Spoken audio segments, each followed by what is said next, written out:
हाँ जी, प्यारे प्यारे साथियों, कैसे हैं आप लोग? आशा करता हूँ आप लोग बहुत बढ़िया रहेंगे एंड आपका पढ़ाई एकदम जोर शोर से चल रहा होगा, है ना? ऑलरेडी हम आईटीसी चैप्टर की 2 क्लास खत्म कर चुके हैं। ये रहेगा हमारा तीसरा लेक्चर, ठीक है? जैसे हमारा अंदाज रहता है कि जो भी हम ऑलरेडी पढ़ चुके हैं उसको एक बार रिवाइज करते हैं। रिवाइज करने के बाद हम नया चैप्टर के ऊपर जंप, नया कंसेप्ट के ऊपर जंप करते हैं। वैसे ही आज हम क्या करेंगे, एक बार रिवाइज करेंगे 2 क्लासेस में जो हम पढ़ चुके हैं उसको एक बार रिवाइज करेंगे।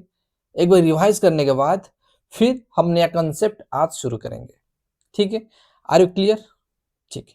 तो क्या पढ़ेंगे, एक बार मैं आपको ये बताना चाहूंगा कि ऑलरेडी हम क्या क्या कवर कर चुके हैं, ठीक है? ऑलरेडी हम क्या क्या कवर कर चुके हैं। तो जैसे पहली क्लासेस में हम ये देखे थे कि आईटीसी का कंसेप्ट क्या था, कैसे गवर्नमेंट आईटी मतलब हमको जो क्रेडिट है, जो इनपुट टैक्स हम पे करके आए हैं at the time of purchaser. जैसे एक कहावत होता है, एक सास भी कभी बहू हुआ करती थी, एक सास भी किसी का बहू होता है। वैसे ही हमको अगर आईटीसी लेना है, अगर आईटीसी लेना है तो हम ऑलरेडी कभी पे करके आए होंगे। वैसे ही जब हम परचेज करते हैं, जो हम पे करके आते हैं ITC at the time purchase, वो हम जब सेल करते हैं आगे, उसके अगेंस्ट में जो परचेज करते समय जो हम पे करके आए हैं आईटीसी पोर्शन, मतलब टैक्स पोर्शन, जीएसटी पोर्शन, उसके ऊपर क्या होता है, हमको जीएसटी का रिफंड मिल जाता है, as you can say as a credit मिल जाता है, कैशबैक। उसको बोलते हैं इनपुट टैक्स क्रेडिट। तो इनपुट टैक्स क्रेडिट क्लेम करने के लिए कुछ शर्तें हैं, आपको मानना पड़ेगा वो शर्तें, ताकि आप इनपुट टैक्स क्रेडिट क्लेम कर सको। क्या क्या वो शर्तें हैं? पहले तो सेक्शन, मैं यहां से सेक्शन के साथ लिखना चाहूंगा, 5 मिनट सिर्फ आपके 5 मिनट लूंगा एंड आपको इस जितना 2 क्लासेस में हम ऑलरेडी पढ़े हैं उसको सारा रिवाइज करके आपके सामने प्रस्तुत कर दूंगा, ठीक है? सेक्शन 16 सबसेक्शन 1 में क्या पढ़े, मैं क्रक्स बताना चाहूंगा आपको। जीएसटी लेने के, आईटीसी लेने के लिए you should have the registered person, you should be the registered person. अगर आप रजिस्टर्ड पर्सन नहीं हो तो आईटी का बात ही नहीं बनता, कि आईटी चार्ज नहीं कर सकते हो, मतलब जो सामने आप बेचोगे आईटी से कलेक्ट नहीं कर सकते हो, एंड उसके ऊपर जो ऑलरेडी जो पे करके है उसके ऊपर आईटीसी, सॉरी, जो आगे जो बेचोगे उसके ऊपर जीएसटी कलेक्ट नहीं कर सकते हो, एंड आप ऑलरेडी जो पे करके जीएसटी पे करके आए हो उसके ऊपर इनपुट जो क्रेडिट बनता है वो ले नहीं सकते हो। तो उसके लिए क्या करना पड़ेगा, पहले आपको रजिस्टर्ड पर्सन बनना होगा, एक रजिस्टर्ड पर्सन। दूसरा क्या है, यूज्ड और intended,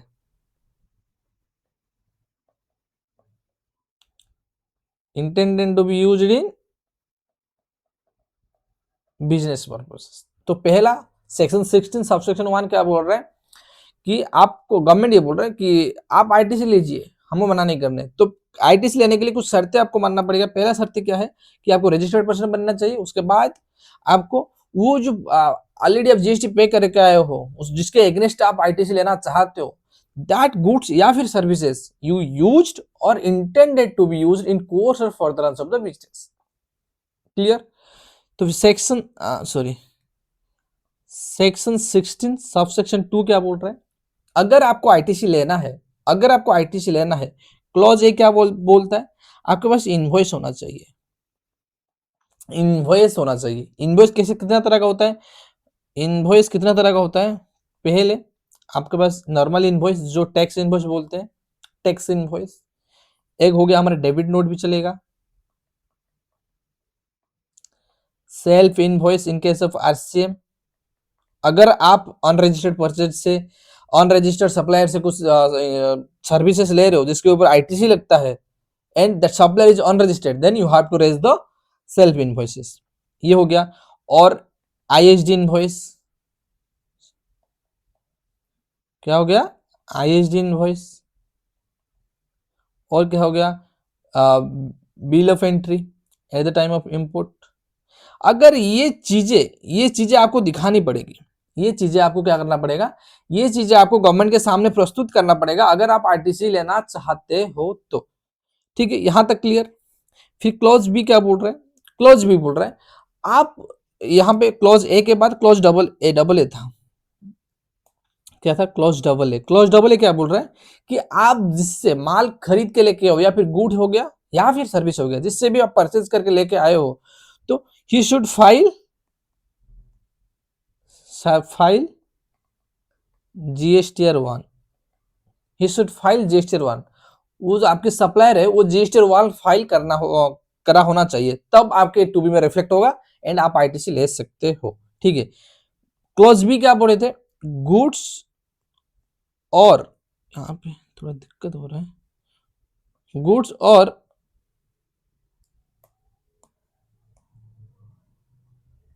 services should be received, should have been received, should have been received, goods and services should have been received। इससे एक्सेप्शन, मतलब एक्सेप्शन था कि क्या एक्सेप्शन है, बिल टू शिप मॉडल।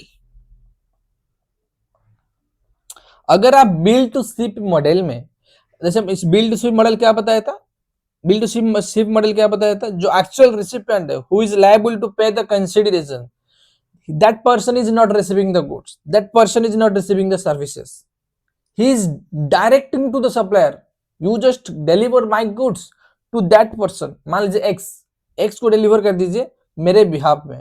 मैं आपको एग्जांपल दिया था, दिल्ली से जो रिसिपिएंट था एक्चुअली वो तमिलनाडु से था, एंड सप्लायर जो था दिल्ली में था, एंड रिसिपिएंट रिसीव करने के बाद जिसको बेचने वाला था वो था यूपी में, नोएडा में।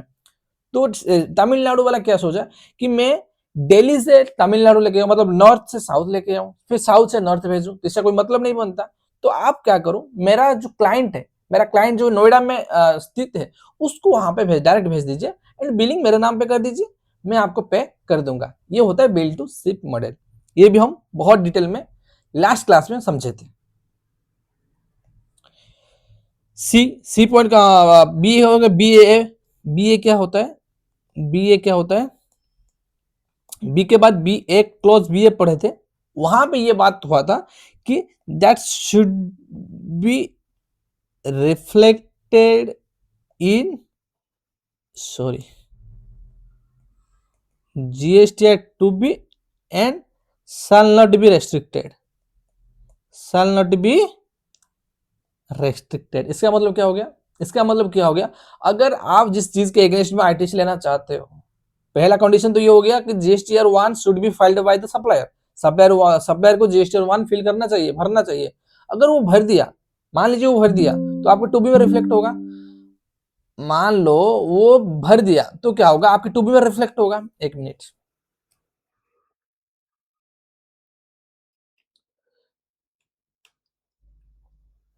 मान लीजिए वो भर दिया तो आपके टू बी में रिफ्लेक्ट होगा, है या ना। टू बी में रिफ्लेक्ट हो, टू बी में रिफ्लेक्ट जो होता है वहां पे दो सीट बनता है, ITC available, ITC not available. क्या क्या चीज में आईटीसी अवेलेबल नहीं रहता है, कि हम जब आगे चल के पढ़ेंगे कि ब्लॉक क्रेडिट क्या होता है, जिसके अगेंस्ट में आईटीसी अवेलेबल नहीं रहता है। ठीक है। एंड 86 बी होता है, कभी कभी डिपार्टमेंट क्या होता है, डिपार्टमेंट अपने तरफ से रेस्ट्रिक्शन लगा देते हैं, इसके ऊपर आईटी, हमको यहाँ पे डाउट हो रही है, हम उसके ऊपर आईटीसी नहीं लेंगे। ये थोड़ा सा एडवांस कंसेप्ट है, जब आप फाइनल लेवल पे आएंगे इसको पढ़ेंगे। अभी के लिए इतना समझ लीजिए, जो भी टू बी में रिफ्लेक्ट होगी वहां पे दो सीट बनेगी, एक आईटीसी अवेलेबल, जिसका मतलब, इसका आईटीसी अवेलेबल मतलब you already paid the GST, then you can also take the ITC. ITC not available मतलब आप तो जीएसटी पे करके आए हो, इसलिए जीएसटी सप्लायर ने जीएसटी 1 भरा है, बट गवर्नमेंट बोल रहा है कि आईटीसी नहीं ले सकते। जो जीएसटी की पोर्शन आप पे करके आए हो तो उसके ऊपर आईटीसी नहीं मिलेगा आपको, उसके ऊपर आईटीसी आपको नहीं मिलेगा। ठीक है, ये हो गया अभी। इसके बाद क्या पढ़े थे, तो payment should have been, C क्या पढ़े थे, तो tax amount has been deposited by supplier with government. मतलब गवर्नमेंट ये बोल रहा है कि हम आईटीसी दे देंगे, इसका कोई मतलब द्वंद नहीं है। फिर भी आप जिसको, मतलब जो सप्लायर को आप जीएसटी पे करके आए हो, ये इंश्योर करिए वो सामने वाला जो सप्लायर है, दैट पर्सन जो आपसे जीएसटी कलेक्ट कर रहा है, वो हमको जमा कर रहा है, वो आके हमको जमा कर रहा है। अगर वो आकर हमको हमारे पास जमा नहीं कर रहा है एंड आपसे कलेक्ट करके रखा है, एंड आप ऊपर से आ जा रहे हो कि आईटीसी लेने के लिए, तो गवर्नमेंट यहाँ पे क्लियर कट मना करता है, क्योंकि हमारे पास कुछ आया ही नहीं है। हमारे पास कुछ आया ही नहीं है। हम जीएसटी किसके अगेंस्ट में थे, हम आईटीसी किसके अगेंस्ट में थे? हमको कुछ मिलता तो ना हम आईटीसी देते हैं। हमको तो कुछ मिला नहीं है, आपका सप्लायर जमा नहीं किया है जीएसटी अमाउंट, तो उसका आईटीसी हम कैसे दे दें? तो इससे पहले आप ये इंश्योर करिए कि ये supplier has deposited the tax amount, then you can claim the ITC. Otherwise आपको आईटीसी नहीं मिलेगा, आपको आईटीसी नहीं मिलेगा। ये हो गया। पॉइंट डी क्या पढ़े थे? वही बेसिक कंडीशन वाला था। पॉइंट क्लोज डी क्या था? हाँ, B has been receive the goods, ये तो हम पढ़ लिए, ये तो पढ़ लिए, सी पढ़ लिए, डी हाँ, you should file the GST 3B। D क्या था? You should file the GST 3B। GST 3B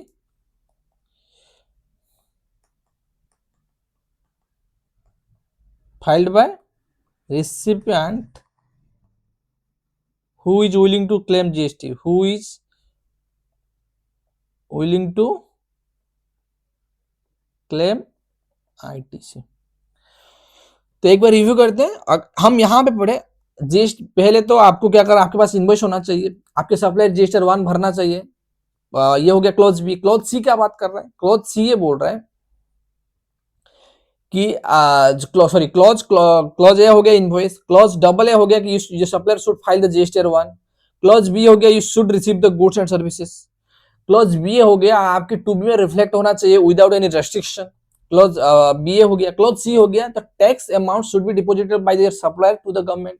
आपके सप्लायर जा करके जीएसटी अमाउंट जो आपसे कलेक्ट किया है वो डिपार्टमेंट के पास जमा करके आए। एंड पॉइंट डी हो गया कि ये सारा कंडीशन अगर फुलफिल हो गया, अगर आप चाहते हो कि आईटीसी क्लेम करना, तो आपको एक काम करना पड़ेगा, आपको 3B फॉर्म जो है उसको फाइल करना पड़ेगा, 3B का रिटर्न भरना पड़ेगा, ताकि आप आईटीसी क्लेम कर सको। जैसे यो मैंने जीएसटी और 1 में आईटीसी दिखा दिए कि आपको कितना आईटीसी मिलेगा, सप्लायर ने दिखा दिया कि मैं इतना सेल्स किया हूँ, 2B में रिफ्लेक्ट हो गया कि इतना आईटीसी अवेलेबल है, तो वो जैसे वो रिटर्न में बात चल रहा है, तो आप भी ऐसा नहीं बोलोगे कि गवर्नमेंट को जाकर डायरेक्ट बताओगे मेरे को पैसा दे दीजिए। अब रिटर्न के थ्रू जाना पड़ेगा, जो भी बताना पड़ेगा रिटर्न के थ्रू। जो आईटीसी लेना है, देना है, कुछ भी करना है तो रिटर्न के थ्रू। अगर गवर्नमेंट बोल रहा है अगर आपको आईटीसी लेना है, you should file the GST 3B, you should file the GST 3B। हम इतना पढ़े थे पिछले 2 क्लास में। अगर मैं समराइज करूं, इतना पढ़े थे हम डिटेल में। आज के क्लास में इससे आगे बढ़ते हुए हम चलेंगे, ठीक है। शुरू करेंगे section 16 clause section 16 sub section 3। ये क्या बोल रहा है? ये बोल रहा है एक बेसिक सा कंसेप्ट आपको याद होगा। मैं यहाँ पे एक पेज इंसर्ट करना चाहूंगा। आप डेप्रिसिएशन का कंसेप्ट पढ़े होंगे टैक्सेस में। चेंज कर लेते हैं ये वाला,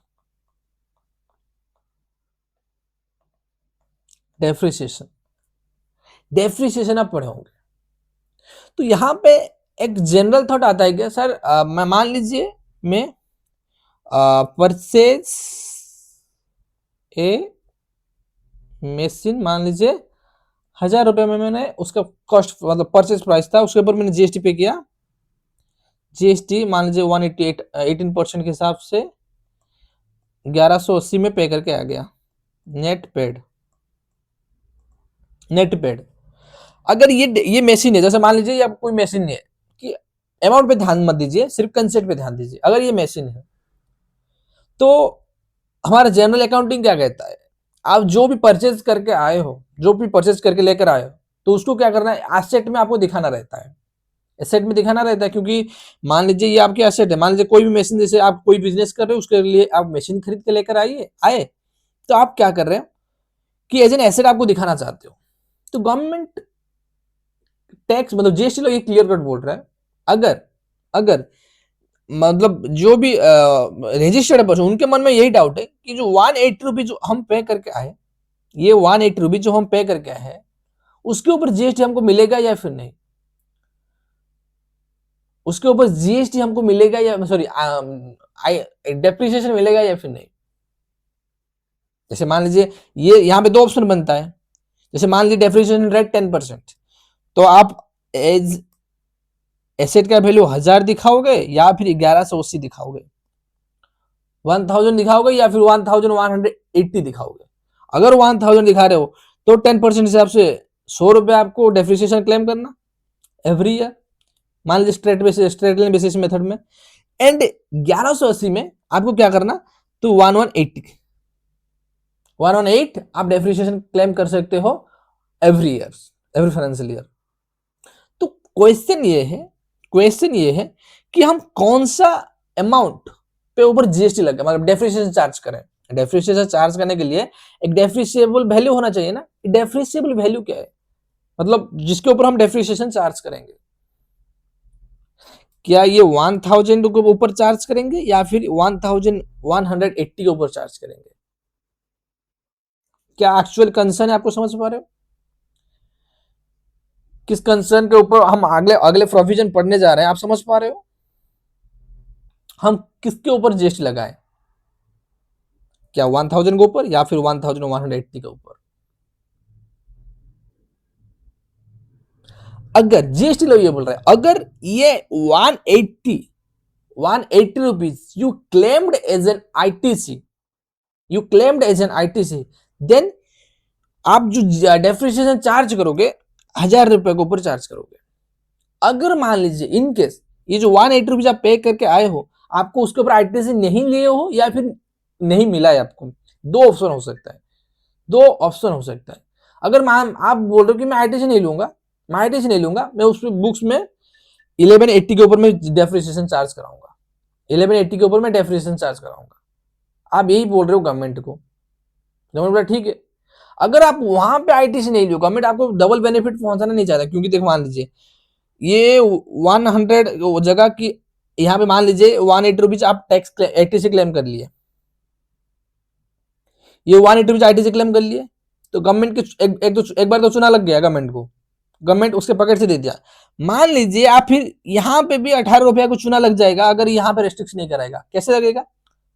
मान लीजिए ये जो डेप्रिसिएशन होता है दैट इज द मतलब deductible expenses in the income tax act, जो बिजनेस खर्चा होता है, जो रेवेन्यू से ये एक्सपेंसेस डिडक्ट कर सकते हो, है ना।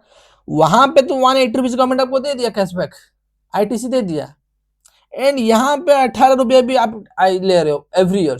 18 रुपये को मान लीजिए 30% जा रहा है, लगभग 5 से 6 रुपये यहाँ पे गवर्नमेंट को चुना लग रहा है। गवर्नमेंट बोल रहा है कि आप तो 180 रुपीज पे करके आए हो, तो वहां पे यहाँ पे 180, यहाँ पे 186 का बेनिफिट क्यों ले रहे हो? गवर्नमेंट यहाँ पे एकदम क्लियर कर बोला कि अगर आप आईटीसी लिए हो देन आपका जो एसेट दिखाई देगी बुक्स में, जिसके ऊपर आप डेप्रिसिएशन चार्ज करोगे, वो 1000 होना चाहिए।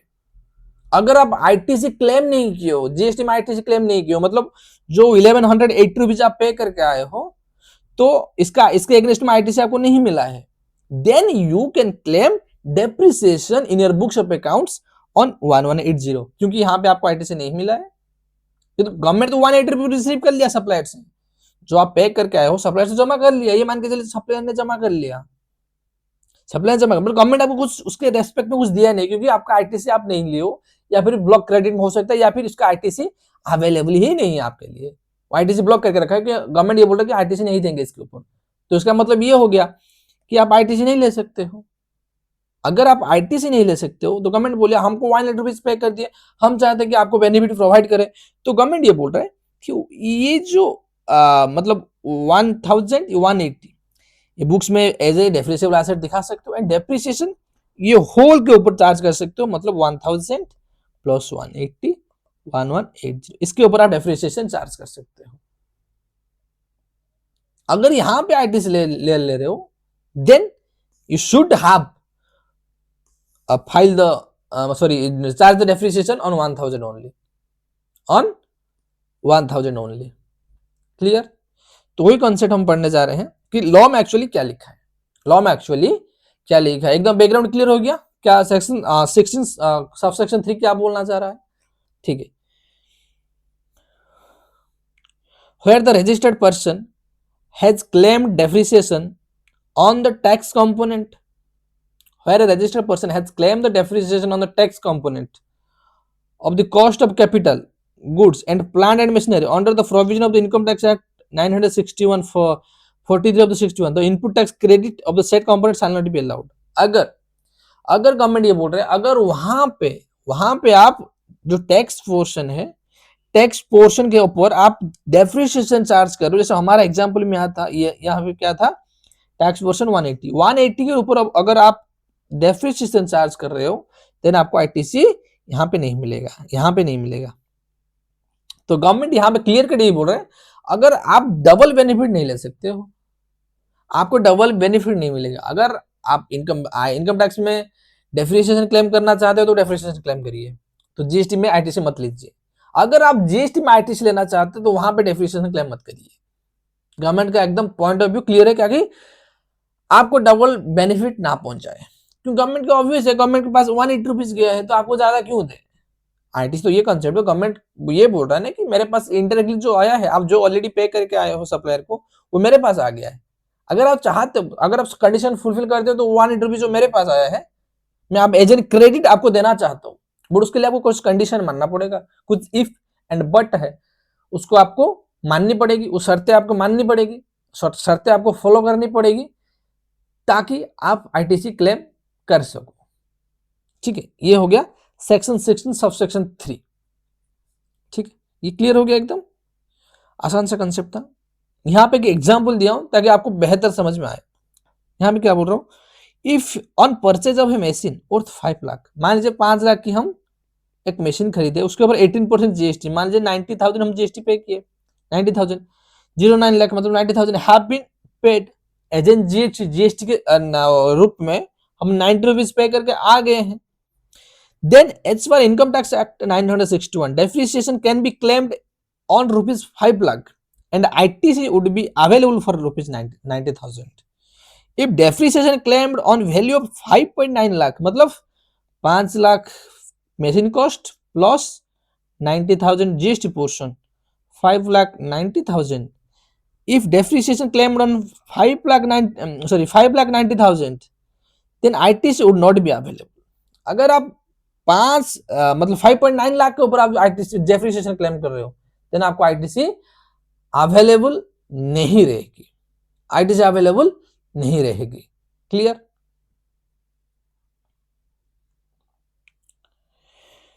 तो नेक्स्ट कॉन्सेप्ट हम पढ़ने जा रहे हैं, time limit for availing the input tax credit. एक बार बैकग्राउंड सेट कर लेता हूं ताकि आपको इस कॉन्सेप्ट से मतलब याद रहे। जैसे गवर्नमेंट ने क्या बोला, हम गवर्नमेंट के पास ये मांग रखे कि हम ऑलरेडी हम जीएसटी पे करके आए हैं एंड जो आगे हम सेल्स कर रहे हैं उसके ऊपर हम जितना भी जीएसटी अमाउंट कलेक्ट कर रहे हैं तो उससे तो हम ऑलरेडी जो पे करके आए हैं उसको तो माइनस करने दीजिए। गवर्नमेंट ने बोला तथास्तु, गवर्नमेंट ने बोला तथास्तु, यस हम आपको वो माइनस करने देंगे एज एन क्रेडिट, जिसका नाम पड़ा इनपुट टैक्स क्रेडिट, बट उसके लिए आपको कुछ शर्तें माननी होगी जो हम सेक्शन 16 सबसेक्शन क्लोज 2 में जो 4-6 शर्तें थे, क्या क्या, invoice, GSTR 1, goods and services should be received, GST 2B में रिफ्लेक्ट होना चाहिए and should not be restricted and tax amount should be paid by the supplier and एकदम last section 16 subsection 2 clause D में पढ़े थे, क्या पढ़े थे कि you should file the GSTR 3B for claiming the ITC,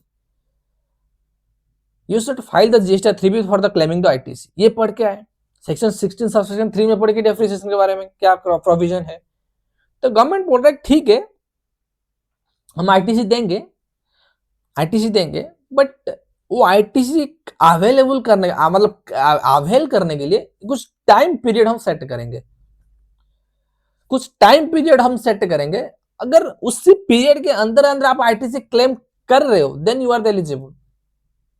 अगर वो time period any case lapse हो जा रहा है then you are not eligible for the input tax credit. For an example, जैसे मान लीजिए आप ऐसा नहीं बोल पाओगे ना, सर मेरे पहले जन्म में जब मैंने बिजनेस कर रहा था वहां पे मेरा 5 लाख रुपए के आईटीसी रह गया था लेने, इस जन्म में मेरे को दे दीजिए, ये नहीं हो सकता। क्लियर कंसेप्ट है? ऐसा भी नहीं हो सकता। आप जैसे तो अभी भैया मतलब गवर्नमेंट ये बोल रहा है कि 5 साल पुराना का आईटीसी आप अभी मांग रहे हो, ऐसा नहीं हो सकता। इतना देर तक कहां सोए थे आप? इतना दिन तक कहां सोए थे आप? अभी तक क्यों क्लेम क्यों नहीं किए? वहां पे कुछ सिनेरियो है जहां पे आप क्लेम कर सकते हो। एक्सेप्शन, ऐसे बोलता हूं टैक्सेशन लॉज में हर बात में एक्सेप्शन होता है, बट इन जनरल गवर्नमेंट एक टाइम पीरियड सेट किया है। अगर आपको आईटीसी लेना है, अगर आपको आईटीसी लेना है, हम ये टाइम पीरियड सेट कर रहे हैं। ऐसा नहीं कि 15 दिन 20 दिन, बहुत सफिशिएंट टाइम दिया जाएगा आप लोगों को। अगर आपको आईटीसी लेना है तो इसी ड्यूरेशन के दौरान आप आईटीसी ले लीजिए। इसी ड्यूरेशन के दौरान, इसी मतलब समय के दौरान आप आईटीसी ले लीजिए। अगर ये समय किसी भी हालत में लाप्स हो जा रही है, क्रॉस हो जा रही है, देन आपको आईटीसी नहीं मिलेगा। In case even if you are the eligible, मान लीजिए मैं एलिजिबल हूं आईटीसी लेने के लिए, मैं आईटीसी लेना भूल गया। आईटीसी लेना, वो जीएसटी 3B जो भर के मैं आईटीसी लेता हूँ, वो आईटीसी लेना मैंने भूल गया, आईटीसी अवेल करना मैंने भूल गया। 2 साल 3 साल के बाद मेरे को याद आ रहा है, तो गवर्नमेंट बोल रहा है ऐसा नहीं होता है, आपको आईटीसी नहीं मिलेगा, आपको आईटीसी नहीं मिलेगा। तो चलिए, तो हम समझ गए कि क्यों गवर्नमेंट ने ये टाइम लिमिट सेट किया, टाइम लिमिट रखा कि आपको आईटीसी लेना है तो इसी पीरियड के दौरान लीजिए, लेना है तो लीजिए, नहीं तो आपको आईटीसी नहीं मिलेगा। वो टाइम पीरियड क्या है? टाइम पीरियड है 30th November of next financial year, following financial year, from the date of invoice, from the date of invoice and date of filing the annual return। annual return क्या होता है? जैसे आप एक साल में, जैसे मान लीजिए फाइनेंशियल ईयर 24 25 या फिर 25 26, इस कोई भी फाइनेंशियल ईयर में आप मंथली रिटर्न भर रहे हो, क्वार्टरली भर रहे हो, तो गवर्नमेंट बोल रहा है आप जितने भी मंथली एंड क्वार्टरली भरे हो, अगर उनमें कुछ आपको क्लैरिफाई करना है, अगर कुछ मिस्टेक की हो उसको रेक्टिफाई करना है, या फिर ऐसा कुछ रह गया आपको, आपसे आईटीसी लेना था, छूट गया है, आप नहीं ले पाए हो, या फिर ऐसे कुछ मतलब आप सेल्स किए हो या फिर परचेस किए हो, कुछ भी ऐसा चीज आप गलती की हो या फिर मिस किए हो रिटर्न भरते टाइम ड्यूरिंग दैट फाइनेंशियल, जैसे अप्रैल का रिटर्न मई में भरोगे, मई का रिटर्न मई का जो भी सेल्स है मार्च में, जून में भरोगे, जून का जुलाई में भरोगे, अगस्त का सितंबर में भरोगे। इनके किसी भी हालत में आपके कुछ छूट गया है, मिस हो गया है, तो सारा आप रेक्टिफाई कर सकते हो एनुअल रिटर्न में। एनुअल रिटर्न में जो भी साल भर आप किए हो उसका क्रक्स, उसका समरी जाता है, एंड अगर आप कुछ मिस्टेक की हो तो वहां पे आप रेक्टिफाई कर सकते हो एनुअल रिटर्न में। ठीक है, ये हो गया एनुअल रिटर्न। जब हम रिटर्न वाला चैप्टर पढ़ेंगे, कब भरना होता है, किसको भरना होता है, क्या फॉर्म नंबर होता है, ड्यू डेट क्या होता है, हम सारा पढ़ेंगे। अभी भी ड्यू डेट एक बार मैं आपको बता दूंगा। ठीक है, तो गवर्नमेंट ये बोल रहा है अगर आपको आईटीसी लेना है, अगर आपको आईटीसी लेना है, then you should take your ITC by earlier of two date. Earlier of two date क्या है? 30th November of the next financial year, मतलब फॉलोइंग फाइनेंशियल ईयर, या फिर due date of filing the annual return. Due date क्या है? 31 December of the next financial year. जैसे 25 26 का जो लास्ट फाइनेंशियल ईयर गया, उसका due date of the annual return है, मतलब इस डेट से पहले पहले आपको एनुअल रिटर्न भरना चाहिए।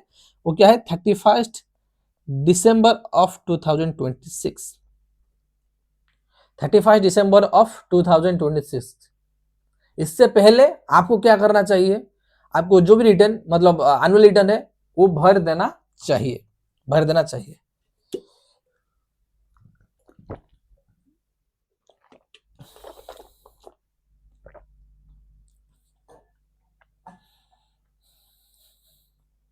ठीक है, एक बार रीडिंग देते हैं क्या बोल रहा है। A registered person shall not be entitled to take input tax credit in respect of any invoice or debit note for supply of goods or services or both after the 30th day of November following the end of the financial year। following the end of the financial year, following मतलब सामने वाला, मतलब आगे, तो and of the financial year मतलब मान लीजिए हम अभी खड़े हैं, मान लीजिए 25 26 में हैं अभी, अभी मान लीजिए 26 27 में जो एक्चुअल है 26 27 फाइनेंशियल ईयर चल रहा है। तो ये फाइनेंशियल ईयर की फॉलोइंग फाइनेंशियल ईयर क्या हो गया? फॉलोइंग मतलब नेक्स्ट इमीडिएट 27 28, यही बोल रहा है कि 30th November of the 27 for the financial year of 26 25 sorry 26 27 30th November of the 27 year to which the such invoice और डेबिट नोट pertains, जो इनवॉइस जिस साल की इनवॉइस वो पर्टेन करता है। जैसे मान इसका एग्जांपल मैं बताता हूँ, एक मिनट रुक जाइए। और क्या डेट हो गया 30th November of the next financial year, और furnishing of the relevant annual return, इसका ड्यू डेट क्या होता है 31 December of the next financial year, which average earlier. यहां पे कुछ चीजें हैं जो आपको मैं नोटिस कराना चाहूंगा। क्या है? End of the financial year to which such invoices debit note pertains, इसका महत्व क्या आता है मैं बताता हूं। जैसे मान लीजिए मैं दो एग्जांपल देता हूं, उसका जो मतलब इंपोर्टेंस आपको समझ में आ जाएगा। मैं एक इनवॉइस इशू किया 31 मार्च ऑफ 2026, एक इनवॉइस इशू किया 1 अप्रैल ऑफ 2026। तो मेरे को ये बताइए ये जो हम इनवॉइस भरे ना, ये जो हमारा इनवॉइस, इसका ड्यू डेट ऑफ आईटीसी क्या है, कब तक हम आईटीसी ले सकते हैं? क्या कंसेप्ट वर्ड है, क्या कंसेप्ट हम जो प्रोविजन क्या लिखा था कि 30th, यहाँ ये पहला पॉइंट हो गया, ये दूसरा पॉइंट हो गया। पहला पॉइंट का हम सोल्यूशन कर रहे हैं,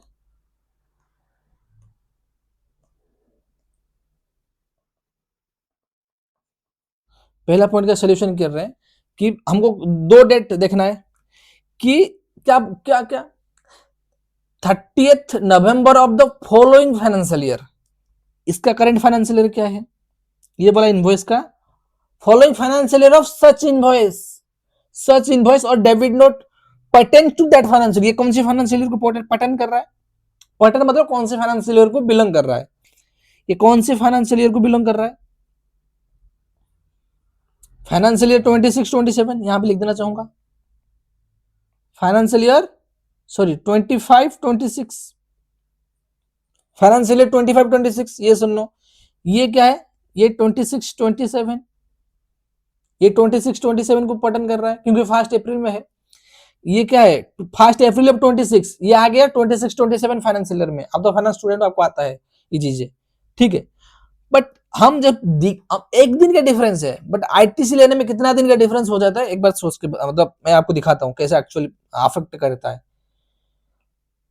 इसका डेट क्या है, जब ये फर्स्ट वाले इनवॉइस में 30th November of the next financial क्या है 25 26, अगर उसका करंट फाइनेंशियल ईयर है जिस फाइनेंशियल ईयर में इनवॉइस इशू हुआ है, नेक्स्ट फाइनेंशियल ईयर क्या है 26 27, मतलब 30th November ऑफ 2026, क्योंकि that's belongs to 25 26 financial year. तो इसका 30th November तो नेक्स्ट फाइनेंशियल ईयर, तो ये नेक्स्ट फाइनेंशियल ईयर का 30th November क्या है, ये वाला। और due date of filing the annual return, मान लीजिए वो 31 दिसंबर 2026 में ही वो रिटर्न भर रहा है, और 31 दिसंबर ऑफ 2026, तो अर्लियर क्या हो गया 30th November। तो इसी डेट तक आपको आईटीसी ले लेना चाहिए। अगर आप आईटीसी क्लेम करना चाहते हो तो 30th November ऑफ 2026 किसी भी हालत में आपको आईटीसी क्लेम करना चाहिए, सॉरी हाँ अवेल करना चाहिए। क्लेम तो अलग बात है, अवेल एंड क्लेम अलग बात होता है। वही अवेल एंड क्लेम, एक होता है एवेल और एक यूटिलाइज। अवेल बोल सकते हो या फिर क्लेम बोल सकते हो या फिर यूटिलाइज। हम यहाँ पे बात कर रहे हैं सिर्फ एवेल करना, मतलब आपके क्रेडिट लेजर जो मैं जैसे बताया था आपको, जीएसटी डिपार्टमेंट जिस लेजर में आपके अकाउंट्स में क्रेडिट करता है, जैसे जिस लेजर जीएसटी डिपार्टमेंट आपके बिहाफ में मेंटेन करता है, जिस लेजर जो डिपार्टमेंट आपके बिहाफ में मेंटेन करता है, उसी लेजर के बारे में बात कर रहे हैं। एक बार अवेल कर लोगे या फिर क्लेम कर लोगे तो उस लेजर में आपको क्रेडिट हो जाएगा। मतलब आपकी जो बैलेंस है, जैसे मान लीजिए 10,000 होगी, 10,000 अभी क्लेम किए तो 20,000 हो जाएगा, 20,000 हो जाएगा, ठीक है। हमारा दूसरा एग्जाम्पल लेते हैं। दूसरा एग्जाम्पल में क्या बोल रहा है, दूसरा एग्जाम्पल में एक दिन का डिफरेंस है, इन्वॉइस डेट में एक दिन का डिफरेंस है, ध्यान रखना, इन्वॉइस डेट का एक दिन का डिफरेंस है। बट यहाँ पे देखो फास्ट, यहाँ पे क्या अगेन अगेन रिमेंबर करिए कि 30 नवंबर of the following financial year, ये कौन सी फाइनेंशियल ईयर को पोर्टेंड करता है? 26-27 26-27 फाइनेंशियल ईयर का नेक्स्ट फाइनेंशियल की 30 नवंबर कब आ रही है? आ रही है ना 30th, आ रही है ना 30th नवंबर ऑफ 2027, क्योंकि ये 26-27 फाइनेंशियल ईयर को बिलोंग करता है। तो हम यहाँ पे कंडीशन पढ़े ना, यहाँ पे कंडीशन पढ़े ना कि the following the end of the financial year to which such invoice और डेबिट नोट पर्टेन्स। हम ये नहीं बोल रहे कि नेक्स्ट नवंबर, हम ये यहाँ पे ये नहीं बता रहा है कि नेक्स्ट नवंबर, कोई सा भी नेक्स्ट नवंबर, ये नहीं बता रहा है। ये बता रहा है जिस ईयर वो इनवॉइस या जिस ईयर वो डेबिट नोट पर्टेन करता है उसी साल का फॉलोइंग फाइनेंशियल ईयर की नवंबर जो आ रही है, following financial next financial year की नवंबर, मतलब 26-27 फाइनेंशियल ईयर की नेक्स्ट नवंबर कब आ रही है? 26-27 की 27 नवंबर में, जो 27-28 फाइनेंशियल ईयर में फॉल कर रही है। आई गेटिंग माय पॉइंट और नॉट? क्लियर? अगर कुछ डाउट है तो मेरे को बता देना, मैं और एक बार क्लियर समझाने के लिए रेडी हूं, बिल्कुल मेरे को हड़बड़ी नहीं है। क्लियर? हम हर कंसेप्ट क्लियर करते हुए चलेंगे, हर कंसेप्ट हम क्लियर करते हुए चलेंगे, ठीक है? यहां पे देखो, यहां पे और यहां पे मान लीजिए कि वो रिटर्न भर रहा है, ड्यू डेट तो है 31 दिसंबर, मान लीजिए वो रिटर्न भर दे रहा है 15 दिसंबर को, 15 दिसंबर को, तो उसका ड्यू डेट कब होगी? कब तक उसको आईटीसी ले लेना चाहिए? कब तक वो आईटीसी ले लेना चाहिए? ये हो जाएगा 30th नवंबर ऑफ 2027। देखिए यहाँ पे जो मैं डिफरेंस आपको दिखाना चाहता हूँ, यहाँ पे देखो डिफरेंस, एक्चुअली डिफरेंस है इनवॉइस डेट की एक दिन का, एक दिन का डिफरेंस है। 31 में एक इनवॉइस इशू हुआ, एक इनवॉइस इशू हुआ 1 अप्रैल में, ठीक है?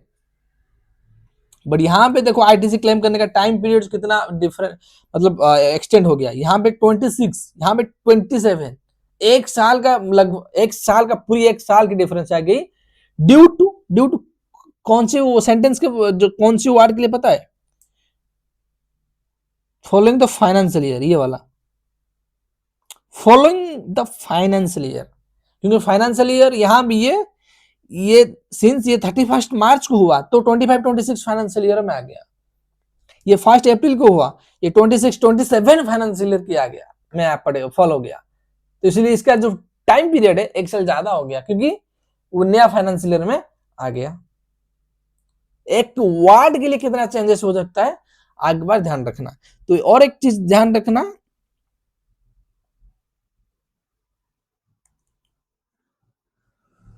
इनवॉइस मतलब from the date of invoice और द डेबिट नोट, जिस दिन इनवॉइस इशू हुआ था, जिस दिन इनवॉइस इशू हुआ था, ठीक है?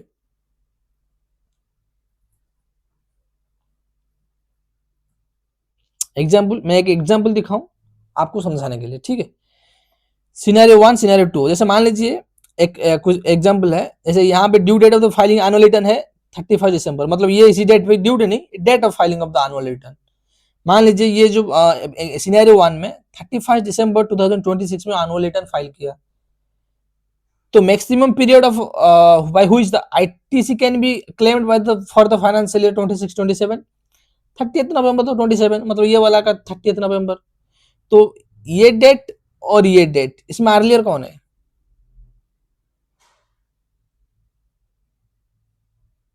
नहीं, यहाँ पे ये वाला आंसर है, ये वाला आंसर है, ये वाला आंसर है। तो हम यहाँ पे तो पढ़ लिए कि आप 30th नवंबर तक या फिर date of filing of annual return, तो 30th नवंबर तो हो गया एब्स्ट्रैक्ट, मतलब एब्सोल्यूट हो गया, ये तो फिक्स्ड हो गया। वेरी कौन कर सकता है? कौन वेरी कर सकता है? आपके एनुअल रिटर्न किस दिन आप फाइल कर रहे हो वो वेरी कर सकता है। हो सकता है कि आप जुलाई में फाइल कर दे रहे हो सकता है कि आप जुलाई से, मतलब फाइनेंशियल ईयर खत्म हो गया, तो जो जैसे मान लीजिए 25-26 फाइनेंशियल ईयर के लिए आप 1 अप्रैल 2026 से लेके 31 दिसंबर 2026 तक कभी भी आप एनुअल रिटर्न फाइल कर सकते हो। मान लीजिए वो जुलाई में फाइल कर दे रहा है, नवंबर तो हो गया एब्सोल्यूट, ये तो फिक्स रहेगा, 30 नवंबर तक आपको क्लेम करना है। और यहाँ पे क्या बोल रहे हैं, furnishing of the relevant of the annual return, ये आपके ऊपर डिपेंड हो गया ना, आप कब फर्निश कर रहे हो। अगर मान लीजिए आप जुलाई में फर्निश कर रहे हो, देन आपका जो आईटीसी क्लेम करने के टाइम वो कम हो जाएगा, क्योंकि यहाँ पे अर्लियर है। जैसे मान लीजिए यहाँ पे एग्जाम्पल में ये दिया गया है कि 30 नवंबर है कंस्टेंट, अगर मान लीजिए वो 31 दिसंबर में वो रिटर्न भर रहा है, देन वो कब तक आईटीसी क्लेम कर सकता है, 30 नवंबर तक, क्योंकि यहाँ पे क्या क्या हो जाएगा, 30 नवंबर या 31 दिसंबर, तो अर्लियर हो जाएगा 30 नवंबर। मान लीजिए वो 30 नवंबर सेम है, बट वो रिटर्न भर रहा है एनुअल रिटर्न 30 सितंबर को, 30 सितंबर को एनुअल रिटर्न भर दे रहा है, तो उसका टाइम लिमिट कम हो जाएगा, अर्लियर हो जाएगा, मतलब 30 सितंबर हो जाएगा उसका आईटीसी क्लेम करने की एनुअल मतलब टाइम लिमिट, क्योंकि ये डेट या फिर ये डेट हुई एवरेज अर्लियर, ये डेट या फिर ये डेट, ये चीज ध्यान रखना, 30 नवंबर या फिर due date, actual date of filing of the annual return, not the due date. Due date तो 31 दिसंबर है, बट यहां पे बात हो रहा है actual date of filing the annual return. ठीक है, ये हो गया, ये हो गया the time limit specified in section 16 subsection 4 shall not be applied to claim re-availing of ITC which had been reversed earlier।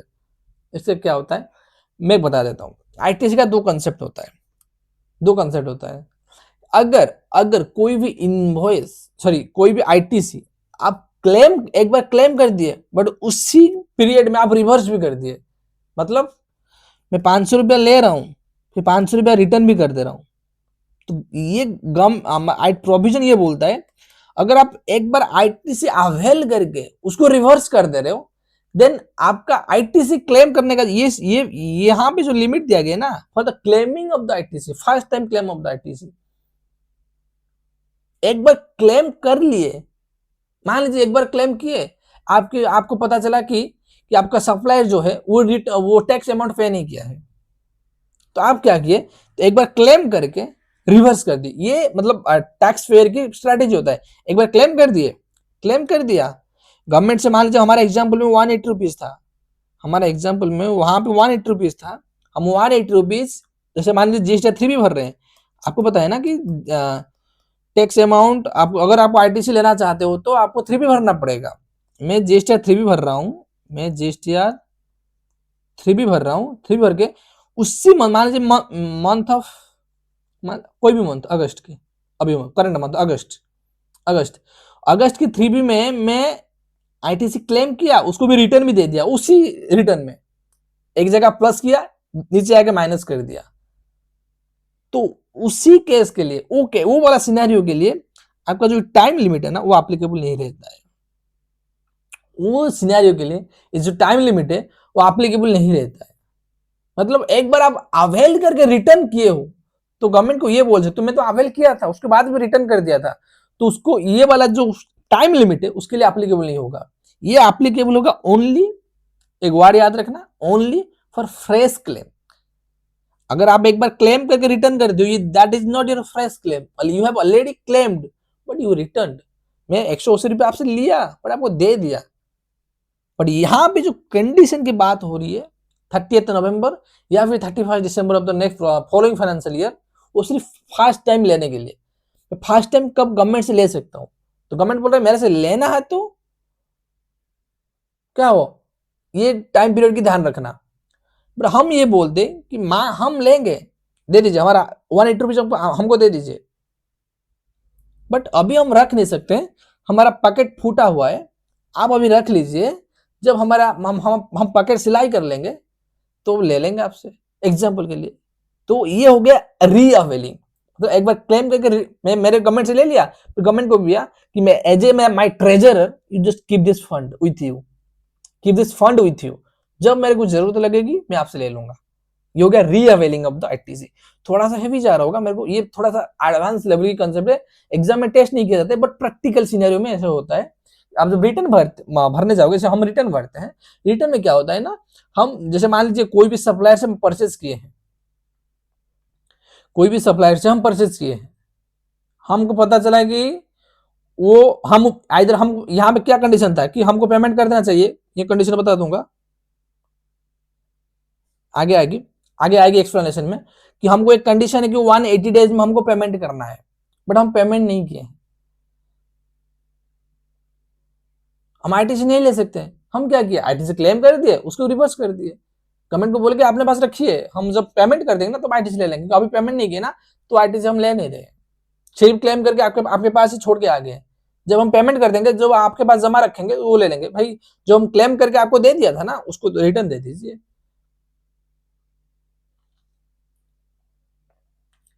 उसको रिटर्न दे दीजिए। आर गेटिंग माई पॉइंट और नॉट? क्लियर, यहां तक एकदम क्लियर, ठीक है।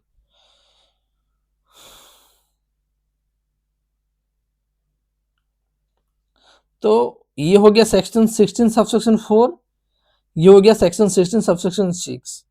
तो आपके मन में एक डाउट आना चाहिए कि सेक्शन 16 सबसेक्शन 5 कहां चला गया। सेक्शन 16 यहाँ पे आगे आप ये बुक्स रेफर करोगे तो आपके मन में एक क्वेश्चन आएगा, सेक्शन 16 सबसेक्शन 5 कहां चला गया। तो क्या है ना, वो प्रोविजन अभी के लिए मतलब रिलेवेंट है नहीं, ये प्रोविजन 21-22 फाइनेंशियल ईयर में आया था। वो प्रोविजन ये रिलैक्सेशन दे रहा था। हम यहाँ पे टाइम लिमिट पढ़े ना कि आपको यहाँ तक क्लेम करना चाहिए, वो प्रोविजन ये बता रहा था अगर इनकेस 17-18, 18-19, 19-20, 20-21 का आप आईटीसी नहीं लिए हो देन अभी आप क्लेम कर सकते हो। गवर्नमेंट एक रिलैक्सेशन दिया था टैक्स पेयर को, अभी चाहो तो आप क्लेम कर सकते हो। मान लें कि ये प्रोविजन है, फिर भी और एक प्रोविजन लगाकर मतलब इंसर्ट कर हम ये बता रहे हैं कि अगर लेना है तो अभी आप ले सकते हो। तो वो 21-22 फाइनेंस तो जा चुका है, तो कंसेप्ट का कोई बेस नहीं बनता है, तो इसीलिए मैंने यहाँ पे रखा भी नहीं, कोई लॉजिक ही नहीं बनता यहाँ पे रखने की। तो यहाँ पे हम बात करेंगे section 16 subsection 6, relaxation of the cancelled dealer. यहाँ पे कुछ बात बताना चाहूंगा, कुछ पॉइंट जो है मैं आपके साथ डिस्कस करना चाहूंगा। जैसे हम क्या होता है ना, जीएसटी में रजिस्ट्रेशन लेते हैं, ठीक है। जैसे मैं धंधा कर रहा हूँ, मैंने रजिस्ट्रेशन लिया कि मेरे को रजिस्ट्रेशन दे दीजिए, तो मैंने अप्लाई किया, मेरे को रजिस्ट्रेशन मिल गया, ठीक है। बट बाद में चल के मैं रजिस्ट्रेशन कैंसिल करने की एक कुछ कंडीशन होता है। कब कब आपकी रजिस्ट्रेशन सॉरी जब आप रजिस्ट्रेशन लेके रखे हो वो कैंसिल हो सकता है। कुछ सिनेरियो है, जैसे आप कंजिक्यूटिव 3 पीरियड के लिए, मतलब 3 रिटर्न पीरियड के लिए आप रिटर्न फाइल नहीं कर रहे हो, या फिर कुछ मतलब आप ऐसे पता चला कि आप फ्रॉडुलेंट मैनर में आप रजिस्ट्रेशन लिए हो, जो डिटेल्स आप फर्निश किए हो दैट इज गलत, मतलब वो गलत है। कोई भी सिनेरियो हो सकता है। एंड गवर्नमेंट चाहता है कि एक्चुअली में आप बिजनेस नहीं कर रहे हो, कोई आपकी फ्लैश ऑफ बिजनेस, जैसे आप रजिस्ट्रेशन जब चैप्टर पढ़ेंगे, जब आप जाओगे रजिस्ट्रेशन के लिए अप्लाई करने के लिए, तो वहां पे होता है कि आपकी प्लेस ऑफ बिजनेस कहाँ है, एक्चुअली कहाँ आप बिजनेस कर रहे हो, कौन सी जगह में, कौन सी पिन कोड में, कौन सी लोकेशन में, तो वहां पे आपको पुट करना रहता है। तो वहां पे आप क्या कर रहे हो, वो जो लोकेशन आप मेंशन किए हो दैट वो जगह पे आप एक्चुअली बिजनेस कर नहीं रहे हो, एक्चुअली आप बिजनेस नहीं कर रहे हो, सिर्फ रिकॉर्ड में, सिर्फ पेपर में आपके बिजनेस है। तो अगर गवर्नमेंट को पता चला, मतलब जीएसटी डिपार्टमेंट को पता चला, तो क्या करेंगे, आपकी जो जीएसटी रजिस्ट्रेशन आपको इश्यू करके रखे होंगे वो क्या करेंगे, वो कैंसिल कर देंगे कि आप फ्रॉडुलेंट मैनर में जीएसटी रजिस्ट्रेशन लेके रखे हो, तो we are suspending your registration. मान लीजिए आपकी रजिस्ट्रेशन सस्पेंड हो गया, तो आप दौड़ते क्या जाओगे, कोर्ट के पास जाओगे, या फिर उनको जो भी डिटेल्स वो मांगेंगे जीएसटी डिपार्टमेंट वाले उनको दोगे। अगर वो नहीं मान रहे तो आप कोर्ट के पास जाओगे। यही होता है ना कि आप डिपार्टमेंट, जैसे मान लीजिए आपको ऊपर 500 रुपए का फाइन लगा दिया, तो आप पहले क्या करोगे, डिपार्टमेंट के पास जाओगे कि मतलब मैं अनिश्चित से काम करता हूँ, मैं books of accounts proper maintain करता हूँ, कोई भी मतलब लोचा नहीं है, आप चाहो तो मेरा बुक्स ऑफ अकाउंट वेरीफाई कर सकते हो, एंड मैं सारा डिटेल्स प्रोवाइड करने के लिए रेडी हूँ। एंड आपकी मतलब एक्सप्लेनेशन में डिपार्टमेंट रेडी हो गया कि ठीक है, आप जो बोल रहे हो सही है, जो बोल रहे हो आप सही है, एंड आपके ऊपर जो फाइन लगाया था उसको विड्रॉ कर लिए, ये हो सकता है। या फिर डिपार्टमेंट, मान लीजिए हमारे रजिस्ट्रेशन के बिहाफ में बता रहे हैं, जैसे डिपार्टमेंट ने लगा कि अब एक्चुअली में धंधा नहीं कर रहे हो, सिर्फ पेपर में आपके बिजनेस है, तो आपको जाके डिपार्टमेंट को बताया कि नहीं मैं एक्चुअली में धंधा कर रहा हूँ, अगर आपको प्रूफ चाहिए तो मेरे फ्लैश ऑफ बिजनेस में आ जाना, ऑफिस आवर में मेरे को रेड मतलब चेक करने के लिए आ जाना, वेरीफाई करने के लिए, तो मैं वहां मिल जाऊंगा आपका, मेरा बिजनेस वहां चलती है। अगर एक कंडीशन से अगर डिपार्टमेंट वाले वेरीफाई करके उनको लगता है कि हाँ एक्चुअली बिजनेस करते जो हम पहले सोचे थे वो गलत है, देन आपका जो रजिस्ट्रेशन कैंसिल किए हैं ना, दे विल मतलब वो रिवोक कर देंगे। जो कैंसिल ऑर्डर निकाल जो डिपार्टमेंट निकालेगी आपके लिए, अगर आपको कैंसिल रजिस्ट्रेशन कैंसिल हो रही है, उसको क्या करेंगे, रिवोक कर देंगे। ये registration cancellation has been revoked, मतलब जो कैंसिल हुआ था वो वापस आ जाएगी आपके पास। Revoke of the cancellation, revoke of the cancellation. अगर मान लीजिए डिपार्टमेंट नहीं मान रही है, डिपार्टमेंट नहीं मान रही कि नहीं नहीं नहीं आप गलत किए हो, नहीं गलत किए हो, हम नहीं मानते हैं, आप कोर्ट के पास दरखास्त कर सकते हो कि my Lord my Lord my Lord ये मेरे साथ गलत कर रहे हैं, एक बार आप इंटरफेयर करिए। तो वहां पे ऑर्डर वगैरह आएगा, तो आप रिटर्न आप प्लेंटिफ डिपेंडेंट अपना अपना जो सबूत है वो प्रस्तुत करोगे, गवर्नमेंट जो कोर्ट है वो डिसीजन लेगा कि कौन सही है कौन गलत है, उसी हिसाब से उनका वो जो वर्डिक्ट देंगे, जो राय सुनाएंगे।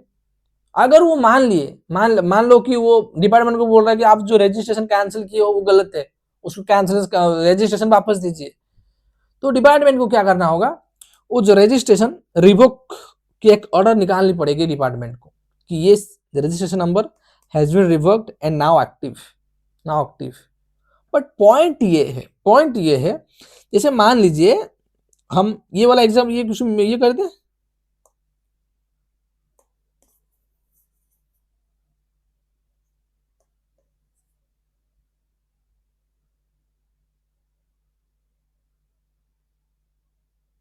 कंसेप्ट समझ में आ रहा है फिर नहीं? अगर हम एग्जाम्पल लेते हैं, ठीक है, ये वाला दिखता है ना, ठीक है। अगर अगर मान लीजिए कि 31 जुलाई रजिस्ट्रेशन कैंसल्ड, डिपार्टमेंट का ऑर्डर के तहत 31 जुलाई को आपका रजिस्ट्रेशन कैंसिल हो गया। फिर दोबारा क्या हुआ, 30 नवंबर मान लीजिए, या फिर कोई भी डेट ले ले, 30 नवंबर तो अभी तो पड़ गया है, मान लीजिए 28 सितंबर, सेम फाइनेंशियल ईयर या फिर नेक्स्ट फाइनेंशियल ईयर भी हो सकता है, तो डिपार्टमेंट ने क्या, अपनी गलती समझ में आई, तो बाद में क्या किया, आप जो रजिस्ट्रेशन कैंसिल करके रखे थे उसको रिवोक कर दिए, क्योंकि नहीं हम गलत किए थे, आप जो रजिस्ट्रेशन है वो वैलिड है, आप अपना रजिस्ट्रेशन अभी वापस एक्सेस कर सकते हो, या वो एक्टिव दिखाई देगी, जीएसटी पोर्टल में एक्टिव दिखाई देगी, आप जो भी रिटर्न भरना चाहते हो, जो आईटी से क्लेम करना चाहते हो आप क्लेम कर सकते हो। बट पॉइंट ये है, जो हम टाइम लिमिट अभी पढ़ के आए, जो टाइम लिमिट पढ़कर आए हम, कि आपको जीएसटी क्लेम करना है, इसी डेट से पहले पहले आपको क्लेम करना है। जैसे मान लीजिए मैं सोच के रखा था कि मैं 30 नवंबर को ही मैं आईटीसी क्लेम करूंगा, 30 नवंबर को ही मैं आईटीसी क्लेम करूंगा,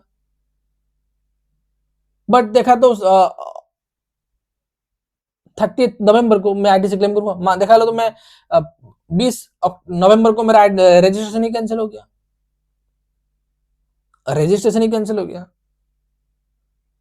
तो मैं आईटीसी क्लेम कैसे क्लेम करूं? और जो रजिस्ट्रेशन कैंसिल हो गया, रिवोक के जो रजिस्ट्रेशन कैंसिल हुआ एंड रिवोक के बीच में, तो कुछ तो मैं ट्रांजैक्शन किया होगा ना, किसी को तो बेचा होगा, कुछ तो बेचा होगा, कुछ तो सब जो भी मैं धंधा करता हूँ, या इधर गुड्स बेचता हूँ या फिर सर्विस देता प्रोवाइड करता हूँ, तो सर्विस दिया होगा या फिर गुड्स बेचा होगा, एंड कुछ तो परचेज भी किया होगा। रजिस्ट्रेशन कैंसिल हो गया, मतलब बिजनेस तो चलती रहेगी ना। एक लाइन पढ़े थे ना, business the person will come, लोग आते और जाते रहेंगे, द ओनर में कम और go but business will go for ever, ऐसा क्लाइंट रहता है ना, हम पढ़े थे, याद आ रहा है? बचपन की यादें ताजा करो।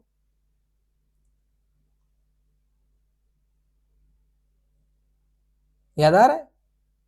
वही बोल रहे हैं कि वो तो मतलब रजिस्ट्रेशन तो कैंसिल हो गया, हम मान रहे हैं, फिर भी बट हम एक्चुअल बिजनेस तो कर रहे हैं, हम धंधा तो चला रहे हैं, हम तो परचेस तो कर रहे हैं, सेल्स तो कर रहे हैं, आईटी तो लेंगे ही, बट टैक्स पेयर का एक जेन्युइन कंसर्न है। अगर आप मेरा रजिस्ट्रेशन कैंसिल करके रखोगे, मैं कैसे इनवॉइस इशू करूंगा, कैसे रिटर्न भरूंगा, कैसे आईटीसी क्लेम करूंगा? हर को मतलब जो भी चीजें हैं वो तो जीएसटी पोर्टल में होता है ना। तो जीएसटी पोर्टल में जाता हूँ तो मेरे को एक्सेस नहीं होता है, मैं जो रजिस्ट्रेशन नंबर डालता हूँ, पासवर्ड डालता हूँ, तो मेरे को लॉगिन ही नहीं होता है मेरा। लॉगिन होता है तो रिटर्न भरने को नहीं देता है, क्योंकि वहां पे आपको डिनाई कर दिया जाता है एक्सेस करना है पोर्टल को, अगर आपका रजिस्ट्रेशन नंबर कैंसिल हो जाएगा। तो इसी पॉइंट को मतलब क्लैरिफाई करने के लिए, इसी पॉइंट को मतलब प्रोविजन बताने के लिए हम पढ़ने जा रहे हैं सेक्शन 16 सब सेक्शन 6। ये वाला जो डाउट है, ये वाला जो क्वेश्चन है, इसका सोल्यूशन देने के लिए सेक्शन 16 सब सेक्शन 6, ये प्रॉब्लम को दूर करने के लिए सेक्शन 16 सब सेक्शन 6 पढ़ेंगे हम। where registration for a where registration of a registered person is cancelled under section 929, ये होता है कैंसलेशन की section, and subsequently cancellation of the registration is revoked, जैसे मैंने बताया था आपको, revoked by any order either under section 13 और परसुएंट टू एनी ऑर्डर। 13 मतलब डिपार्टमेंट खुद मतलब रिवोक कर रहा है, डिपार्टमेंट को अपनी गलती समझ में आ गई तो खुद रिवोक कर दे रहा है कि हम जो कैंसलेशन किए थे वो गलत था एंड हम उसको रेक्टिफाई करना चाहेंगे। और pursuant to any order made by appellate authority or appellate tribunal or court where availment of input tax credit in respect of invoice or debit note was not restricted under subsection 4 on the date of order of the cancellation of the registration, the said person shall be entitled to take the input tax credit in respect of such invoice or debit note for supply of goods or services or both in return section 39। क्या बोल रहे हैं, जो department वाले ने आपकी registration cancel किए होंगे सेक्शन 29, कैंसिलेशन तो रजिस्ट्रेशन की सेक्शन होता है सेक्शन 29, एंड अगर डिपार्टमेंट खुद रिवोक कर रहे हैं सेक्शन 30 में, या फिर परसुएंट टू मतलब due to order of the court, due to order of the tribunal, due to order of the appellate authority आपकी रजिस्ट्रेशन रिवोक किया जा रहा है, क्या आप जो सप्लाई किए हो the availment of input tax credit in respect of invoice or debit note was not restricted, and जो आईटीसी अवेल करने का जो टाइम है वो रेस्ट्रिक्ट नहीं हुआ है, मतलब टू बी में आपको दिखा रहा है कि आप आईटीसी ले सकते हो, आप आईटीसी ले सकते हो on the date of the cancellation, the said person मतलब जिसका कैंसिलेशन हुआ है shall be entitled to input tax credit, वो इनपुट टैक्स क्रेडिट ले सकता है ऑफ सच इनवॉइसेस और debit note for supply of goods और services both in return under section 39, जो उसी दौरान वो सेल्स वगैरह किया है, जो परचेज किया है उसका रेट वो उसका आईटीसी ले सकता है,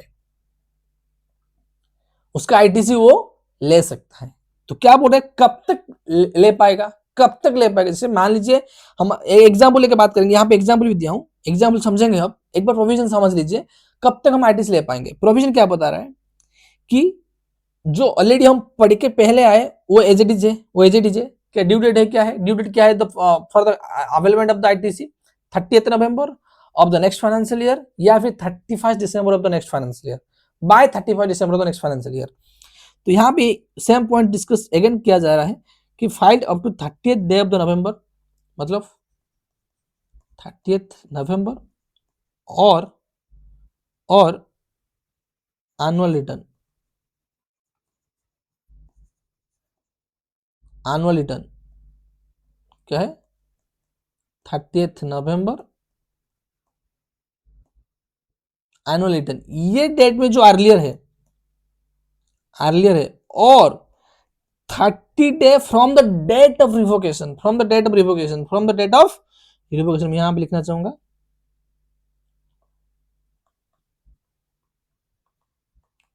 30th नवंबर और date of filing of annual return, इनमें से जो अर्लियर है 3 में क्या होगा within 30 days from date of revocation, इनमें से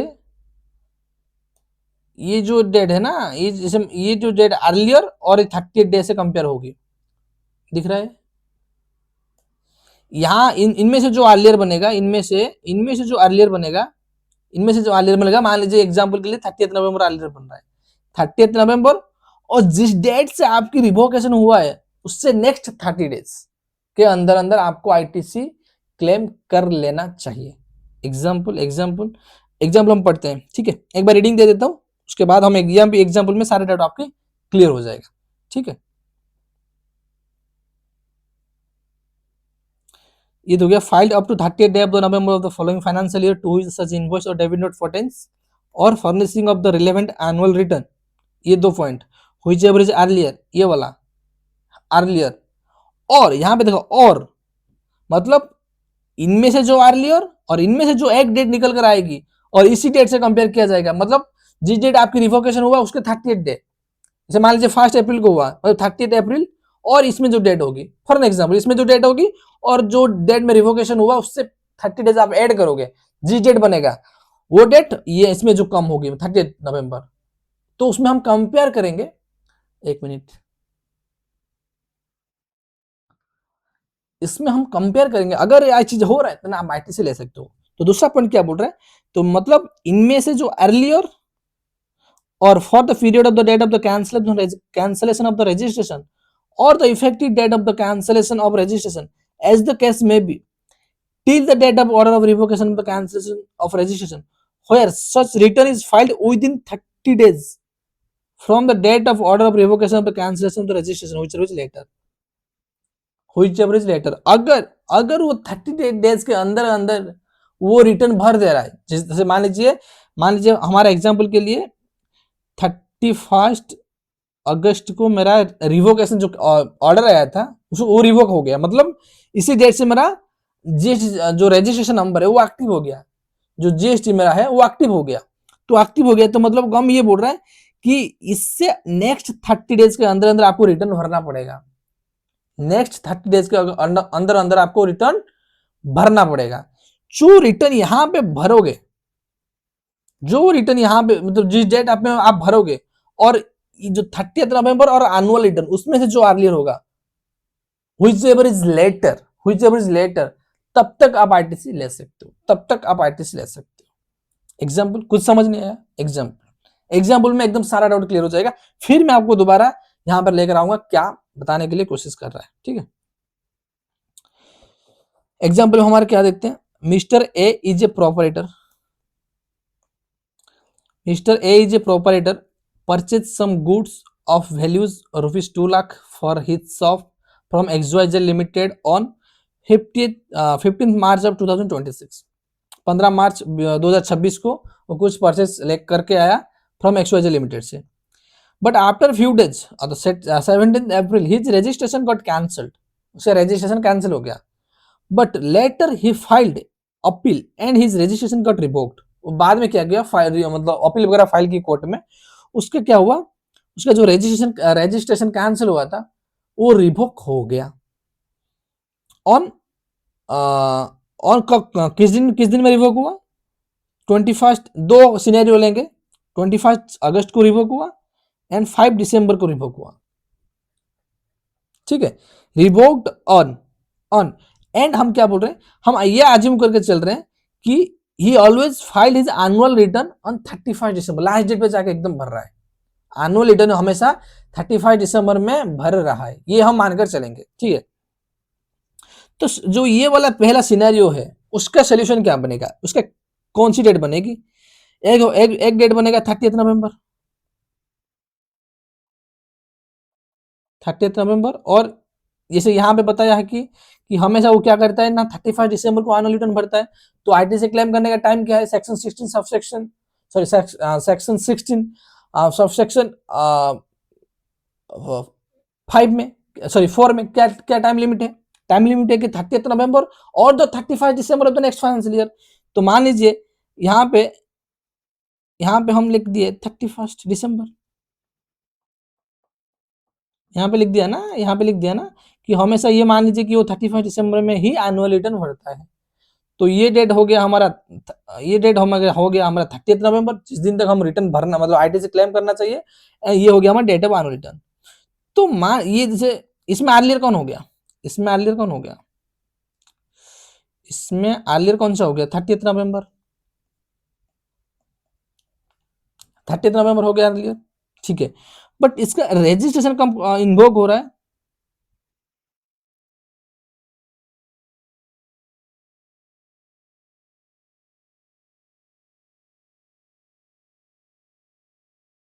एक मिनट, समझ में आ रहा है मैं क्या बोल रहा हूँ? यहाँ पे ध्यान से सुनना, ठीक है? मैं सोचा कि कुछ काल मतलब लिखना गलत नहीं हो गया ना, तो यहाँ पे ध्यान से सुनना क्या बता रहा है। हम क्या पढ़े यहाँ पे, ये हो गया 30 नवंबर, ये हो गया 30 नवंबर, ये हो गया 30 नवंबर। अर्लियर ऑफ द टू, यहाँ पे जैसे अर्लियर ऑफ द पढ़े, यहाँ पे ये वाला पॉइंट की बात किया जा रहा है, यहाँ पे जो 2 पॉइंट, ये हो गया 30 नवंबर, जो यहाँ पे मेंशन किया है अर्लियर ऑफ ए, मतलब 30 नवंबर, और date of filing annual return 31 दिसंबर, तो ये हो गया 30 नवंबर। और 30 days, within 30 days of when his registration got revoked, कब रिवोक्ड हुआ? 21 अगस्त, उसका 30 days क्या होता है? 20 सितंबर, 20 सितंबर, 20 सितंबर। तो क्या हो रहा है? 30 नवंबर, 30 नवंबर और 20 सितंबर, which ever is later, whichever is later, getting my point or not? whichever is later, तो उसका ड्यू डेट कब बन जाएगी आईटीसी क्लेम करने का? आईटीसी जो भी उस दौरान वो परचेज किया होगा, कब उसका ड्यू डेट बन जाएगी? 30 नवंबर।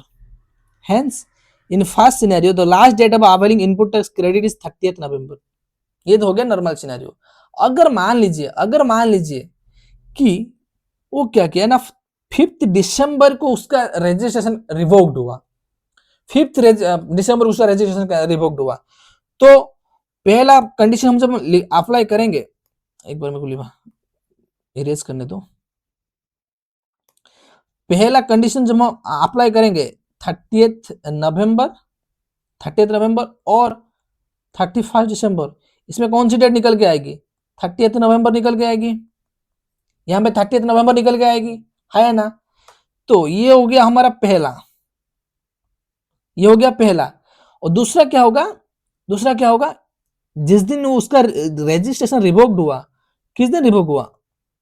5 दिसंबर, उससे 38 डेज, मतलब 4 जनवरी, 5 दिसंबर में 30 डेज गिनोगे तो 4 जनवरी, तो यहां पे क्या हो जाएगा?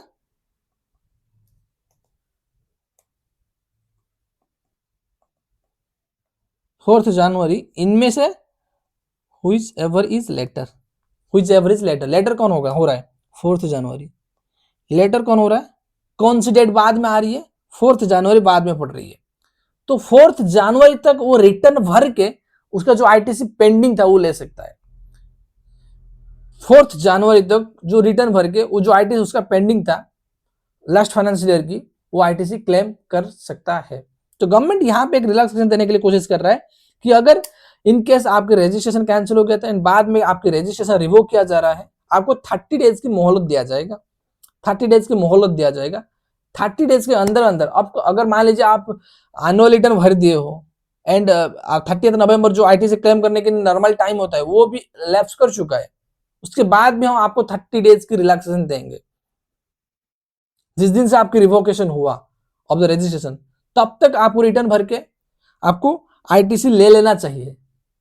अगर ये केस कब एप्लीकेबल होगी? अगर आपकी रजिस्ट्रेशन कैंसिल हुआ है, कैंसिल के बाद अब रिवोक हुआ है, तब ये सिनेरियो एप्लीकेबल होगी। नॉर्मल सिनेरियो में तो वो 2 ही डेट है, 30 नवंबर और 31 December of the next financial year. उसी डेट के अंदर अंदर आपको आईटीसी लेना है, नहीं तो आईटीसी लैप्स हो जाएगी, आईटीसी क्लेम ही नहीं कर पाओगे।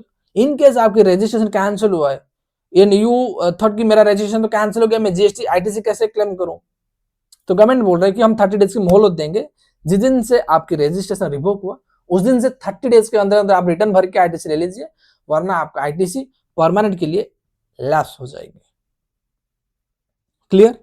ठीक है, ये हो गया हम सेक्शन 16। एक बार जो पढ़े हैं एक बार रिवाइज करके ये क्लास मैं खत्म करना चाहूंगा। फिर नेक्स्ट क्लास में सेक्शन 16 जो अपॉर्चुनिटमेंट ऑफ द क्रेडिट होता है उसको हम बेहतरीन तरह से हम पढ़ेंगे। ठीक है, तो एक बार रिवाइज करना चाहूंगा क्या क्या आप पढ़े एक बार। तो आईटीसी का चैप्टर पहले हम शुरू किए थे, मतलब आईटीसी कौन ले सकता है। एक बार तो आपको रजिस्ट्रेशन पर्सन होना चाहिए एंड जो आप परचेज ऑफ गुड्स किए हो या फिर सर्विस लिए हो, दैट शुड बी यूज्ड और intended to be used in course of furtherance of the business. Business purpose के लिए यूज किया होना चाहिए एंड आप रजिस्टर्ड पर्सन होना चाहिए for the purpose of taking ITC. तो कुछ कुछ कंडीशन आपको सेटिस्फाई करना होगा for the taking ITC. Invoice होना चाहिए, डेबिट नोट होना चाहिए, बिल ऑफ एंट्री होना चाहिए, या फिर मतलब मोटा मोटी बोले इनवॉइस होना चाहिए। उसके बाद आपके सप्लायर जीएसटी और वाहन रिटर्न भरा होना चाहिए। ये हो गया एक दो। क्या उसके बाद क्या हो गया, उसके बाद आप goods and services receive actually में रिसीव क्या होना चाहिए। फिर फोर्थ क्लोज क्या कंडीशन क्या हम पढ़े थे कि आप आपके टू बी में रिफ्लेक्ट होना चाहिए and that also should not be restricted without restriction, that should be reflected in to be for the available of taking ITC. ये हो गया। Then your supplier should pay the tax amount to the government, then you should file the GST 3B for the taking the ITC. इसके बाद हम आज से lecture में पढ़े कि जो हम डेप्रिसिएशन क्लेम करना चाहते हैं, अगर आप आईटीसी जीएसटी में क्लेम किए हो तो उसके ऊपर आप डेप्रिसिएशन चार्ज नहीं कर सकते हो। उसके ऊपर आप डेप्रिसिएशन चार्ज नहीं कर सकते हो। अगर आप डेप्रिसिएशन मतलब आईटीसी नहीं लिए हो, देन आप डेप्रिसिएशन जो जीएसटी के पोर्शन ऊपर, जीएसटी जो पोर्शन हो रहा है, जो हिस्सा हो रहा है, हमारा एग्जाम्पल 180 रुपीज था, उसको आप मशीन के कॉस्ट में ऐड करके उसके ऊपर डेप्रिसिएशन चार्ज कर सकते हो अगर आप आईटीसी नहीं लिए हो तो। ठीक है, ये पढ़े। उसके बाद हम क्या पढ़े, अगर मतलब what is the due date of the for the purpose of taking the ITC, कब तक आपको आईटीसी ले लेना चाहिए। गवर्नमेंट ये बोल रहा है 30 नवंबर of the following financial year या फिर 35 दिसंबर ऑफ द मतलब due date of the filing annual return, that means 35 December of the following financial year. उससे पहले पहले आपको आईटीसी ले लेना चाहिए। अगर आप आईटीसी नहीं लिए हो देन आपको आईटीसी लैप्स हो जाएगा एंड आईटीसी आप क्लेम नहीं कर पाओगे। फिर दोबारा हम और एक कंडीशन पढ़े, अगर इन सिनेरियो पढ़े, इन केस आपके रजिस्ट्रेशन कैंसिल हो गया या फिर रिवोकेशन हो गया, क्या आईटीसी आप ले सकते हो? यस, आप आईटीसी ले सकते हो। उसके लिए गवर्नमेंट आपको 30 दिन की मोहलत देती है। 30 दिन के अंदर अंदर आपको अगर आईटीसी लेना है तो ले लीजिए, नहीं तो आपको आईटीसी नहीं मिलेगा। नहीं, कब से? जैसे मान लीजिए आप ऑलरेडी जो जिस दिन आपकी रजिस्टर 30 दिन का मोहलत क्यों दिए, जैसे मान लीजिए आपका रिटर्न ऑलरेडी आप एनुअल रिटर्न भर चुके हो, तो आईटीसी लेने की जो टाइम लिमिट होता है वो तो लास्ट हो चुका है। गवर्नमेंट फिर भी आपको दे रहा है क्योंकि यहाँ पे व्हिच एवरेज लेटर लिखा है, व्हिच एवरेज लेटर। अगर मान लीजिए कि आप एनुअल रिटर्न पहले भर चुके हो तो वो डेट पहला हो जाएगा, जैसे मान लीजिए एक्स डेट, बट आप जिस दिन रिवोकेशन हुआ उससे नेक्स्ट 30 डेज मतलब वाई डेट, उसमें लेटर व्हिच एवरेज लेटर, जो लेटर मतलब बाद वाला डेट आएगी उससे पहले पहले आपको रिटर्न भर के आईटीसी ले लेना चाहिए। अगर आप नहीं ले रहे हो देन आपका आईटीसी राम राम हो जाएगा। ठीक है, तो मैं आशा करता हूँ ये लेक्चर आपको अच्छा लगा होगा। अगर ये लेक्चर आपको पसंद आ रही है, आपको कुछ बेनिफिट मिल रहा है, तो आप अपने तक सीमित मत रखिए, आप दोस्तों लोगों के साथ शेयर करिए एंड जितना ज्यादा शेयर करोगे मेरा रीच उतना बढ़ पाएगा एंड मैं ज्यादा बच्चों के साथ कनेक्ट कर पाऊं एंड उनको भी हेल्प कर पाऊं उनके सीएमए की जर्नी में। सो मिलते हैं नेक्स्ट वीडियो में, तब तक के लिए bye, goodbye, take care, have a nice day.